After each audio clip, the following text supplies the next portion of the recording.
Well, all right, Vin. This might be my last show because I think I'm going to go over to New York and see if I can test his arm out. It's between me and Joe Namath out there. But, so I don't know. You think we had enough points? I mean, I hear it wasn't that nice of a win. I don't know. I was listening to the radio. They were kind of being okay about it this morning. It's funny how there's different perceptions of what it is. Again, I talked about the 51-3 disease last year, but I pull up the New York Post. And this is an article by Mark Cannizzaro from the New York Post. And he says the Bills defensive players watched last week's game, and they were salivating it up until the 43-23 annihilation of the Jets at MetLife Stadium. So in the New York papers, they're calling it an annihilation. We completely dominated them. Well, let's see what our good friend, what's his name, says. Jerry Sullivan. He says it wasn't a work of art, but the Bills weren't apologizing for this one. Well, it wasn't a work of art. What makes a game of work of art? Could you tell me that? 43 points? One of these, big W. Yeah, these, a W. That's the whole thing, the W. But 43 points? I mean, how hard is it to score 43 points in this league? When was the last time we did it? Sure. And, we did it in 2010. 2010 against the Cincinnati Bengals, we scored 49 points. It was the last time we scored 40 points. So I'll take inartistic 43-point games all day long. Yeah. Well, I mean, come on. What do you want? What about the guy from, you were telling me, the guy from Pittsburgh? They scored 50 points. Yeah, 50 points, and Roethlisberger was something like 40 of 48 for 522 yards, no interceptions. You couldn't play a better game by a quarterback. And they only scored one more touchdown than us. So what do you want from us? I was at tennis this morning with Jerry Kelly, my buddy, and he goes, well, they had 7 3-and-outs. And I want to see more sustained drives. So I felt like asking him right now, Jerry, you don't want to see 61-yard pass completions to Sammy Watkins? Just like the game before in Minnesota, sure. You don't want to see Sammy Watkins catch 2 passes? By one of the best rookies in the NFL, Sammy Watkins. You don't want to see us drive in the last He's been period. terrific. Orton throws another touchdown pass, his 4th of the day. Overtime and ripping down the goalpost back in November of 1988. That game must have been brutal to watch. I mean, they just scored 3 field goals, the whole game. And you had to wait for the overtime to get the last one. The third one. So that's how games are in the NFL. You don't score on every single drive. But if you score enough to score 43 points, you're going to win a lot of games. And we'll say, well, if we didn't have those 6 turnovers and we didn't score those 43 points, we wouldn't have won the game. Well, and another thing is, too, when you have these questions about, surely we want to run the ball better. Our line you want to see improvement week to week. Now, if you listen to the coach a lot, I'm always listening to his press conferences and all through the week, because he's always pretty honest. And he says we need to get better, and the line needs to do this, and that's true. They're always going to say you need to get better. But you do, though. The Super Bowl champs say that every week. Belichick says it every week. We did a great game. We scored 50 points. We need to get a lot of things better. We got to improve. That's a given. But to apologize for a win and saying that, if we were playing somebody else, we're lucky we won, blah, blah, blah, blah, blah.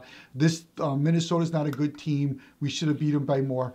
No. You shouldn't have beat them by more. You beat them by 1 point. That's all you should have beat them by. That's how the game went that day. Today we won by 20 points, 43-20. You should have won that game. There's no shoulda, coulda, wouldas. It's what you did. So the whole thing is learning how to win. Winning is the important part of the whole game. And in a month, we're going to be seeing them again. And by the second half, a lot of you might be praying for this game. That you're like, oh God, couldn't we just get some turnovers or whatever? Catch Now another thing too, when you're 5-3 halfway through the season and you're staring at 10-6, even though the second half's a little harder, maybe we'll talk about that later. Shouldn't really be calling for young coaches' heads who are still developing, and we're not really doing bad. And now you see when we get the good quarterback in there, we're that much more successful. And if we can get that line, just get them a little bit better. Just start. And I think they made a good switch. They put that guard in there, that Urbic, and I think we were just that little bit better. If you would have had a Fred Jackson, you might have had a little bit more success. But hey, the Jets are beasts on the line. That's their strength. You're playing into their strength. You're going in, you're putting your head into it. Look at the kid. completed 10 passes out of 17, and 4 of them were for touchdowns, and 1 should have been a touchdown if it wasn't for the little showboating action by Watkins. And we won't even get into that. It's enough. Hopefully he learned his lesson. He won't do that again. But it turned out that it was kind of good that he got caught because maybe he learned his lesson. Another thing, it was the longest reception in Bills history without a touchdown. Sure, we want to get his name on those records as much as possible. Yeah, if he scored, it wouldn't have been the longest touchdown. Now, another thing, too. Now, he had 4 touchdowns, but 4 touchdown passes. 4 sacks, because he dropped back 21 times, actually. He also had 4 sacks. So maybe there's something about, hey, let's not get him killed. We're going to win the game. We'll just keep running it up the middle or trying to, because, hey, you never know when you're going to break one. And they were getting 5 yards here and there, and you just got to keep it. You got to keep it going.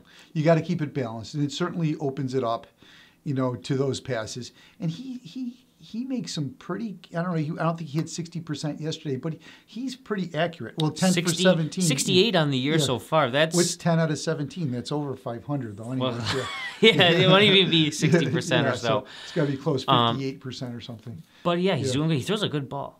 I'm always impressed by. I always thought he had a weak arm. Talk about that bomb. That he went back to. Yeah, I mean, for those of you who watched and we paid attention, they threw it once and it was just a little bit off. And even the announcer said, "Oh yeah, if you'd have thrown that inside, he probably would have caught it." Sure. And then the next time he did throw it inside, it was right on the numbers. Yeah, man. I mean, you really wish he just would have. I mean, I don't know how these guys. I don't look at the jumbotron. They want to. They want to high step it into the end zone like Deion Sanders or something. Just run as fast as you can, like Forrest Gump. Yeah. Until they tell you to stop, and then that's what you have to do. Something else. I play ice hockey, and I always say it's like you skate as hard as you can to the net, and you're only open from 1/18th of a second, and you hope your guy gets it to you. And that 1/8, but you got to get yourself open. If you're going half speed, you're never going to be open. You're never going to be there. But you're only going to be open. So sometimes you might skate halfway or run halfway. I looked at that Percy Harvin. There was a bomb in there that they threw to him. He didn't impress me as a wide receiver. I mean, once he's got the ball in his hands, he's a very slippery dude. But as far as running routes and being able to catch the ball in the air, he didn't appear to be running full speed for it. On a couple of them, and one hit him in the hand, and he wasn't able to adjust his body up there and make the catch. So I think that's what you have to do. And I think one of the incompletions for Orton, Sammy Watkins wasn't running full speed on one of those long passes. So you really do have to try to outrun the ball. And if it gets you, it gets you. If it doesn't hit you, it doesn't hit you. But you got to be running full speed at that point. McKelvin had a nice interception. I thought it was going to be just like last week. He looked like a receiver again, and he did drop. I mean, he dropped it. It's unfortunate. They were touting him as an All-Pro this year. Yeah, so McKelvin made a nice interception, and it got turned back. But we got 6 other turnovers. We had a couple fumble recoveries and a bunch of interceptions, and we're right up there in the league leaders as far as turnovers, sacks. Points against. Our defense is certainly sacks. Our defense is just playing lights out. Yeah, it's funny. I was looking at the Browns. The Browns, where our old defensive coordinator went over there, they are 31st in rush defense. So it's pretty clear that while that Pettin is very good at bringing the heat, although who knows if he's good, we have a killer team. Yeah. He might have just fell into the greatest position, say, hey, I got a head coaching job because I had the 4 monsters on my team. And you were there when we were for the preseason. We got to talk to the coach a little bit, the defensive coach. Yes. And he says, the reason I didn't want to blitz as much is, for one, we didn't have great defensive backs, and now we got some really strong defensive backs, and we're very deep there, and we have all kinds of guys that can rush the ball. I'm telling you that Bradham and Brown, they led the team in tackles. And I said that was one of our weakest spots on the team at the beginning of the year was linebacker. And they got 18 tackles between the 2 of them. Spikes up the middle only got 1 tackle. I tell you, the one sack that I was really what's his name, Marcellus Wynn? Wynn. Wynn. He like clobbered him. He comes in and gives Mario Williams a blow, and we don't miss much with those guys. And you got guys like Charles and Manny Lawson Bryant. doesn't barely even see the field, and that guy's a player. So our defense is deep right now. Our defensive line, our defensive backs, our defense is deep. Yeah, and I would have liked to. Well, I guess. And then if we do make a run, is it Kiko can still return that would be in December? I still would love to see how this defense would do it. Yeah, that Brown is good because I see him making a couple tackles with their running back, who's a big guy, ran right at him, and he just. Oh, yeah, he was step for step with the running His back. whole career, his whole life, this Brown, he's always led his team in tackles. And now you're starting to see it here with the Bills. He had 8 tackles today. Yeah, and with Spikes only having 1, that means that he was stuffing the middle. Well, you know what I mean? That means that he's doing his job. Absolutely, and that's what I was saying. Those linebackers should be cheating to the outside and saying, look, I'm not going to let him get around the corner. I'm gonna depend on the 2 big guys in the middle and Spikes to take care of the middle. Yeah, those guys are going to take care of the out. middle, and I'm gonna try to get those guys around the edge. There's been some talk. Bradham had a couple stupid penalties, and I remember being at the game against the Vikings and a couple other, just why he is mouthy and he gets in people's faces and he's taunting them and all these things. Now that's probably not a great thing, but I like the enthusiasm anyway. Yeah, well, they got to start getting smarter. I was saying Manny Lawson, he had 4 tackles. He's, I think I saw him block a pass as well. The whole defense is playing well. Well, just to tie it up here, I went and I met my good friend Bill Polian this past week, and he signed the book over to me. Here's a picture of me and Bill. And I met another guy I brought as a guest to the show, Mark Hoppy, who's one of the administrators for the Bills Mafia, Bills for Life, and they posted our videos. They said they liked us. They contacted us, and we became good friends. And here's a picture of him with Bill Polian. I brought him with me, and we want to just do a little shout out to them. They're a charitable organization. They have 20,000 viewers. Hope all 20,000 of you they like our show today, and that would be kind of neat. But we want to just thank them for posting our show on there. And I guess that's about it. Do you have anything else? So we got the bye week next week. We won't see you next week, and then the following week we got Kansas City. Right. Yeah. So basically, what's going to happen here is if we're going to go to the playoffs, we got to play all the best teams. We got to beat the AFC teams. We got to beat Yeah, because it's going to be a tough thing to get the Kansas division. Kansas City, they are. Yeah. If you want to ask some bum on the street, they're better than us. Yeah, we're here. Yeah. So we have Kansas City. We have one. We basically have one dud because no division games are dud. We have the Raiders stuck in December there. So we have Kansas City at home. Then we have Miami and Miami on a Thursday night. Is that Thursday? And then I believe we have, I want to say it's either Green Bay or Denver next. No, I'm not looking. You can all, everyone look for this up. But we have Green Bay and Denver, one of the two, but they're right in a row. Yeah. Then you have New England. Games. Oh, no, the Jets are fit in there. Jets are in a month. I know that. Yeah, so November 21st is the Jets. Kansas City, New England, Miami. That's 4. We have 4 Green Bay, Denver. Green Bay, Denver, the Raiders, and then one more, like Jacksonville or something.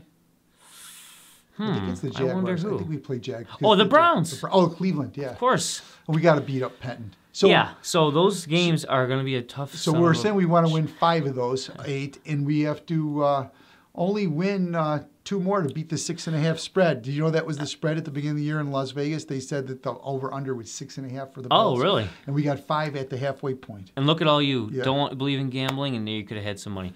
Last thing I'll say is. The Chiefs, after this bye, very important because a very, very good chance that we are right up against them. Yeah. Now, hopefully, the Chargers kind of slip down. I don't know if it will. No, the Chargers are going to win that division. So we're talking. No, they won't. We're talking wild card. Denver will win the division. That's the problem. That's the problem. So we can't have the AFC West or the AFC North have 2 teams. You know, we got to make sure that we're the. We got to beat the Chiefs then, and we really got to beat New England kind of too. Well. I got my Bills jersey on, 1989 AFC East jersey. I'll pull this one out of the archives. My old hat is all covered in rain. People have been commenting about my old hats, but I'm going to buy a new one before the end of the season. If we make the playoffs, I'll have all brand new stuff on. One of those flat-brimmed hats with the popping it up. 89. How many years ago was that? Just a couple? Just a couple. Just a couple. Okay. God bless America.